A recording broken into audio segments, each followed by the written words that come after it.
Alright, this video is called Why Aren't Fighting Games Mainstream? So, let's see. Why aren't fighting games mainstream? By Gecko Squirrel. Mainstream games. Like any type of media, different games have different audiences that they appeal to. Some games try to appeal to the widest audience they can and grab as many people as possible so that the game is successful. However, some games attempt to have a more focused target audience and create an experience more tailor-made for a specific audience, despite sacrificing broader appeal. While I'm sure that every developer wants their game to do really well, there's generally a common understanding that making some types of games means that you're gonna have to hamper your expectations on how well they'll do. Every game ever made falls on the line between the two categories of literally everyone must like this game. If not everyone likes this game, we die! To, oh yeah, I made this game for me and my mate Greg, so if you don't like it, then that's alright mate, it wasn't made for you. While the idea that competitive games aren't appealing to mass markets is understandable, in recent times we've seen a lot more competitively focused games itch their way into the mainstream. Games like League of Legends, Valorant, and Fortnite are all extremely successful games with extremely big competitive communities and tournaments that are, or I guess were, watched by millions. Now, some of you may be going, actually, Gecko, fighting games are mainstream. People know about Street Fighter and Tekken, and they always do really well. Case closed, video over. And while, yes, you do have a point that they had an impact on popular culture, most of the time when people are talking about Street Fighter and Tekken, they are talking about ancient entries in the series and not actually talking about the current games that people play. Fighting games didn't die with the arcades, but their acceptance in the mainstream has slowly been lagging behind ever since the arcades did die. With games leaning more towards esports, we haven't really seen a big fighting game rise to match the greats. But why is that? Why is it that a game genre which helped create the foundation for what esports could become in the future was left behind as other games flourished? Well, there's multiple reasons, but before we go into those, we need to figure out what makes most mainstream games as successful as they are.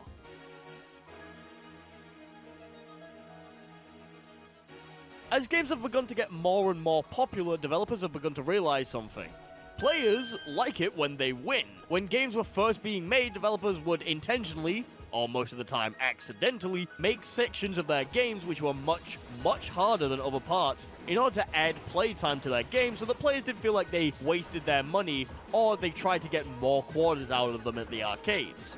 But there is a problem with competitive games that other games don't have to face. Changing the difficulties for one player without affecting the opposing player is basically impossible. Since competitive games have players facing against each other, if you make something easier for one player, you generally have to do that at the cost of making it harder for another player. You shift the balance so that one player has to work less in order to achieve a goal when compared to another player. For the player receiving the benefit, it can feel good, but for the player losing something, it can be infuriating. So competitive games need to find other ways to get their players invested.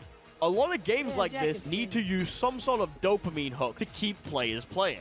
For some games, this means having players start out by fighting low-level AI, or being put into games where they're most likely going to win so that they get their sweet rush of victory. If that isn't enough though, they can be given things around the game to help them. Experience points, cosmetics, new characters, or just secret surprise tools that we'll be using later will give players some incentive to keep playing and hopefully get them hooked. But there's another big way that competitive games and even non-competitive games use to get people playing every single day.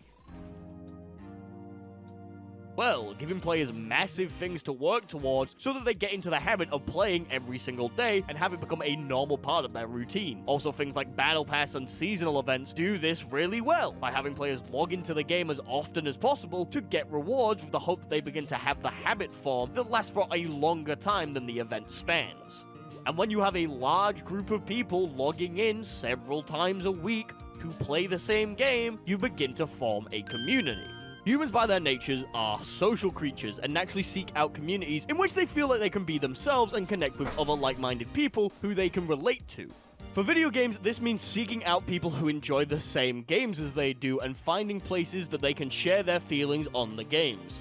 If the players who play your game don't naturally form a community, then you can find ways to get players to communicate. Invite your friends and you'll get X reward. Post this achievement on social media for bonus rewards. Or you could just turn your dedicated social media account into a meme page just for the game. Final Fantasy XIV, if it wasn't for the fact that the community endlessly boasts about how it's God's savior to MMORPGs, no, I'd have probably gone back to playing something dumb like Bloons Tower Defense or just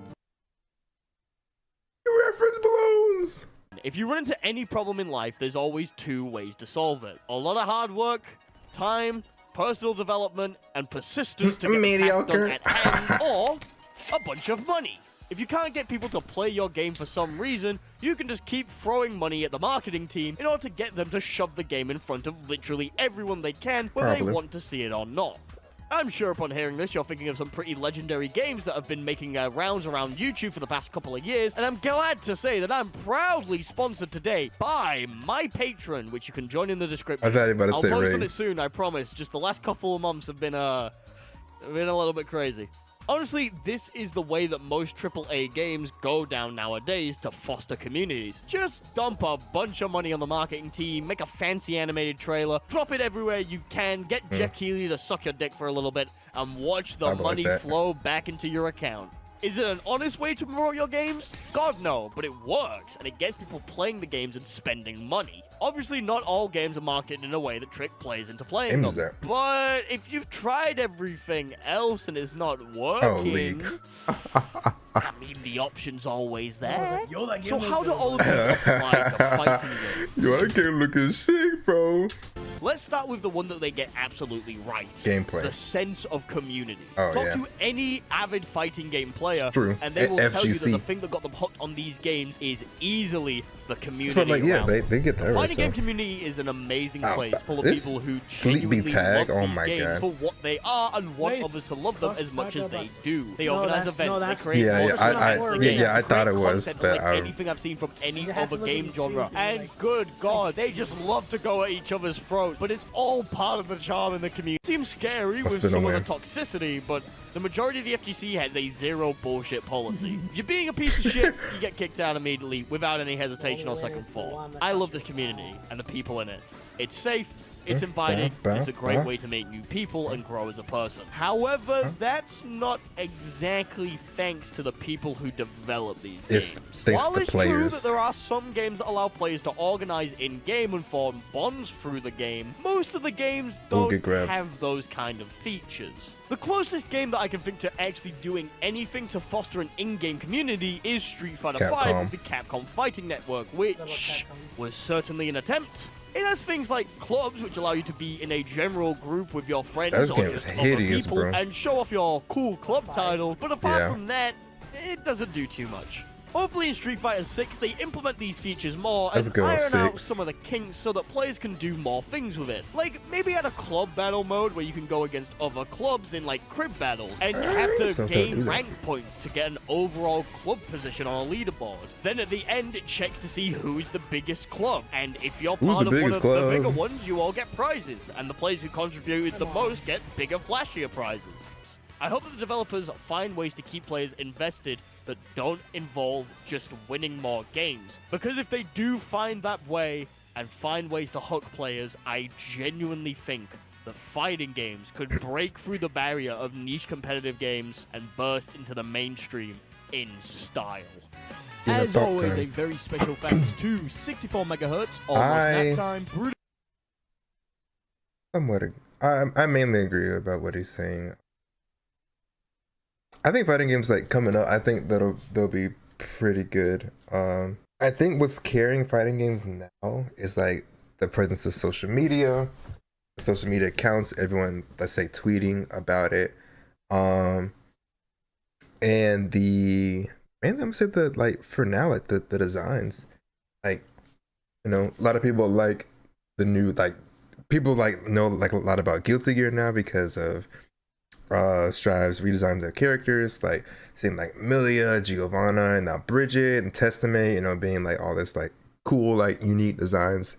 It's like pushing into like a new mainstream, or like it's not really mainstream, but it's like it's pushing into a new audience that it never reached before. Cause like it was Guilty Gear was super niche. even with Exert and all that. But now Strive, it broke. It was like it sold like one of the best selling fighting games out there. It sold a bunch like first week, all that, had a bunch of people streaming it, bunch of tournaments, bunch of money, bunch of push. But now it just reached like a whole new audience that they probably didn't even know they would get. Partly because it did like pretty. There's some cringy marketing, but they did some pretty good stuff. Yeah. I mean, but besides that, yo, put the guilt to your thing, Redeem. Do it now. I'm playing the game. But yeah, that was cool. Like it just broke a lot of barriers that they probably didn't even know they would break with that. But I mean, yeah, it put a lot of money into the presentation. So like, it has to look good. Games have to look good. So like these new fighting games of the new era, like Tekken 8 looks great. Street Fighter 6 looks really good. They're reaching out into like more of the mainstream appeal and feel. And it's like also why fighting games aren't mainstream is because was what it used to be was because it was hard. Now they're making them slightly easier, but there's still like a skill barrier. You can just hop in and feel like you can win Evo now. But fighting games were hard back then. I will say they were harder than they are now. So like that's why they're not really mainstream. They're trying to like cut back on the dexterity and like the complexity of fighting games. So to make it more appealing, so with like combined with appealing designs, you know, some marketing, easy to get into, somewhat hard to master, those will be the good recipes to make fighting games more mainstream. But yeah, social media is really helping it a lot. I think that's really the main thing, and like Discord is still like, you know, keeping the community together. It's always been like a tight community. So yeah, I don't think like it's not fighting games aren't like doomed or whatever, but yeah, it's like it's fine. Yeah, that's my takeaway. Pretty good video. He spent a lot talking about like the free-to-play battle royale model, which is a good comparison, but it's like if fighting games go that way, I think it's doomed. But we'll see like coming up with like the Riot Fighter. We'll see, because they're doing it's free to play. Multiverse was free to play. But that's kind of, I don't even know, maybe I should think of that. Like I don't know, I just think there wasn't enough in multiverses to keep you, even with like the daily challenges, the battle passes, all that. They added like so many new characters in one season that was unnecessary. No, I think it was necessary. I think it was necessary to do that, but I think it's their choices that actually messed them up. But yeah, Rick was big name, Morty big name, but Skrunkly and Baby Gene, like I don't know who they're adding now. Like the last character they added was months ago, and it was Marvin the Martian. Yeah, they're adding like, okay, that's cool. It's like, oh look, these like 50-year-old people like, oh, they scroll on Facebook. What is multiverses? Marvin is coming, like, oh, and that's it. Like, oh, I remember Marvin. I like, but I'm acting like 50 is pretty old, but it's not. But it's like, you know, like, oh, I like Marvin. He's so kooky and cool. But like, when you actually sit down and think about it, you think about it like, you take a step back. You're like, oh, it's actually pretty lame. Why couldn't we got Raven? Why couldn't we got Samurai Jack? Why couldn't we got, you know, someone who's like actually a big name like Rick and Morty? Even though, fighter. Like, I mean, they don't have to be a fighter, but it's like, I mean, that'll probably help. But like, a big name like Rick and Morty. Now I don't like Rick and Morty, but a big name like Rick and Morty, I think that'll really help the game. Just they need like this wow. They haven't had a wow character as like new DLC or not DLC, new character. So I don't know. Multiverses, they were on a good run with the free to play battle pass model, but it just, I don't know. I really have to like really dive deep in. I've been taking a step back from it. I don't really know what was happening, really, just been looking from afar, but I'm gonna dig deep and see why multiverses really died and then really milk multiverses by that. There's always a bunch of videos out there. Yeah, multiverses. Why multiverses dying? What happened? The next update. What went wrong? Blah blah blah. But yeah, whatever. I mean, the team knows it. They have not released a lot. Gameplays hit or miss. Features, the main features weren't in the game, so that's a big thing. Some of the servers weren't super stable. Yeah. To sum it up, he did a good job comparing it of like to current popular games now. Good. But it's just, I know it's hard to like really compare that to fighting games. Unless they go like the Riot Fighter and free to play and multiverses, but no. I don't think that's the wave. I thought about it I thought that would be the wave, but it's not really the wave. What, free-to-play games? Free-to-play fighting games. I mean, we'll see, but I don't know.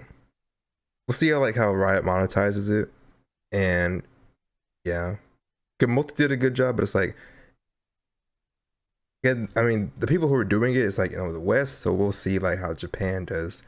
If they do like this free-to-play model, whatever, will it be like Genshin type beat, like loot boxes or summon, stuff like that, or like, I don't know, it's kind of weird. So yeah, our fighting games aren't mainstream, but they're getting there. They're like way, way, way better than they used to be. Like, these normies know Guilty Gear now. Like people like Street Fighter, Tekken, like that big stage events, like, Game Awards are huge, see trailers. So yeah, social media really helped it, and yeah, I think it's fine. And here's the thing with like Tekken 8 and Street Fighter 6 are gonna do good. The only game that I'm generally worried that is like not gonna do good is MK12. Because I like it's gonna do good in sales. I mean, like, is it gonna look any different? Because everybody knows that, like, compared to any other like fighting game company like Capcom or Bandai Namco or anything like that, NetherRealm Studios is definitely the one that is like just the least evolved, really. Yeah. Does that make sense? It's like the animations are wonky. Some of the gameplay can be interesting, mainly Mortal Kombat X, but 11 was it was I don't know. Yeah. They let go of that game too quick. It was so dumb. Not really. Like, the community will be there to support it no matter what, but it's like, I think actually Mortal Kombat probably can't get any bigger. Honestly, it's a household name. If you say, Mortal Kombat, yeah, it's like Street Fighter, but Street Fighter can get bigger. I don't think Mortal Kombat can get any bigger. I don't know if that's like controversial, but I think Mortal Kombat probably capped. It makes sense. I think Mortal Kombat capped in like popularity and just like push through. I don't know. It's an American fighting game. It's always gonna do good. Yeah, it'll do good. Like, it'll be at Evo. People will buy it. It'll probably almost break sales, but like it won't go up. It'll be either stagnant or just drop. Like, a lot of fighting games drop, but like I don't know. We'll see if they just like really reinvent the wheel with MK12, but I don't think so because the turnaround was so quick. The game came out at 19. It's 23. It's supposed to come out this year probably. So turnaround's very, very, very short. So we'll see how it actually turns out. Yeah, my thoughts. Let me know what you think. Good night.